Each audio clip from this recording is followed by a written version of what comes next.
আমি জয়া প্রাণকাজ কিচেনে আপনাদের স্বাগত।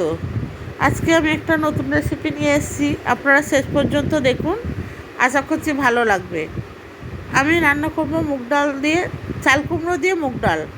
তবে মুগ ডাল আমি রান্না করব না, চাল কুমড়োটা এমনি রান্না করব, তার সাথে মুগ ডাল দেবো।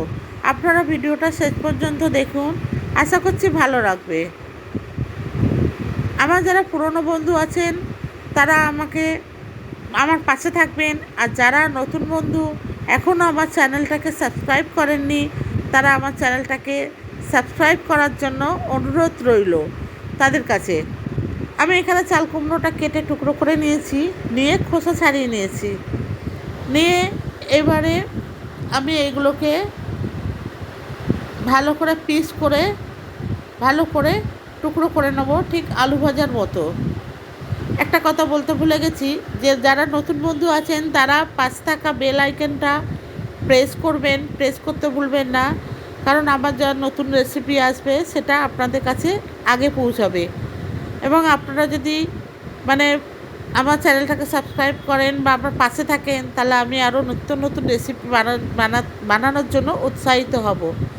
চাল কুমড়োটা পুরো কেটে নিয়েছি। এবার ওভেনে একটা কড়াই বসিয়ে দিচ্ছি। কড়াইটা গরম হয়ে গেছে। এবার সেখানে আমি কিছুটা মুগ ডাল দিয়ে দিয়েছি। মুগ ডালটা আমি ভালো করে ভেজে নেব।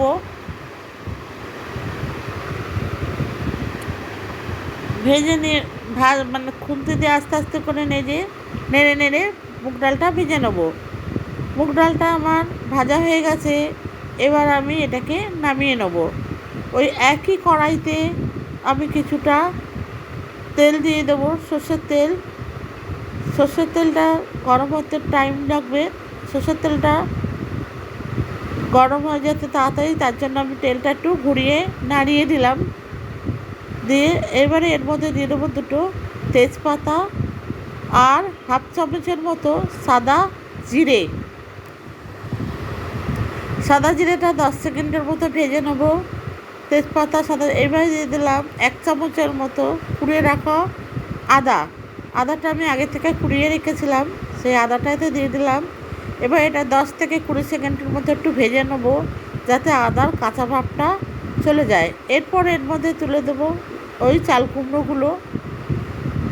কুমড়োগুলো ভালোভাবে নেড়ে তেলের সাথে যাতে ভালোভাবে মিশে যায় সেইভাবে নাড়া দেবো।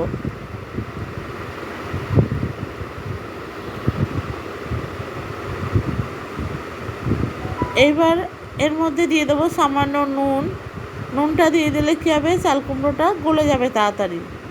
এরপরে দিয়ে দেবো কিছুটা হাফ চামচের মতো হলুদ। নুনটা আপনারা আপনাদের স্বাদ মতো দেবেন। এবার দিলাম হলুদ দিয়ে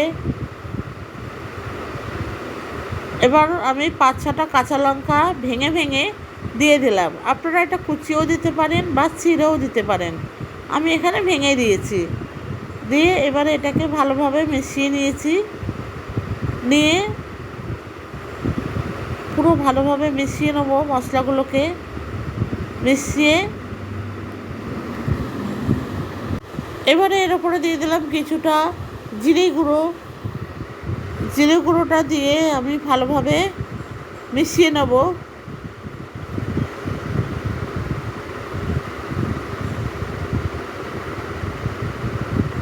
ভালোভাবে একদম মিশিয়ে নেব,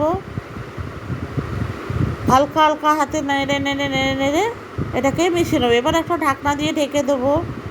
ঢাকনাটা খুলে দেখে নেবো তারপর এবার দেবো জলটা কমে এসছে অল্প। এবার এরপর থেকে কিছুটা না, পুরো ভেজে রাখা যে মুগ ডাল, সেই মুগ ডালটা হাতে করে ছড়িয়ে দেবো ওপর দিয়ে এটাকে আবার নাড়বো, হালকাভাবে নাড়বো। এটা এই মুগ ডালটা চাল কুমড়োর সাথে পুরো মিশিয়ে দেবো। এবার একটা ঢাকনা ঢেকে দেবো। ঢাকনাটা খুলে দেখবো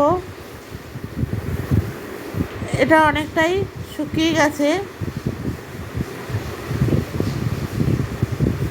শুকিয়ে এসছে একদম। নাড়তে এবার একটুখানি আমি দেখবো ডালটা সিদ্ধ হয়েছে কিনা। দেখুন বন্ধুরা, ডালটা কিরম সিদ্ধ হয়ে গেছে, হাত দিয়ে ভেঙে যাচ্ছে। এবারে আমি গ্যাসটাকে আরেকটু নেড়ে নিয়ে এবার ওপর থেকে একটু চিনি ছড়িয়ে দেবো। চিনি ছড়িয়ে দিয়ে আমি ভালোভাবে নেড়ে মিশিয়ে দেবো।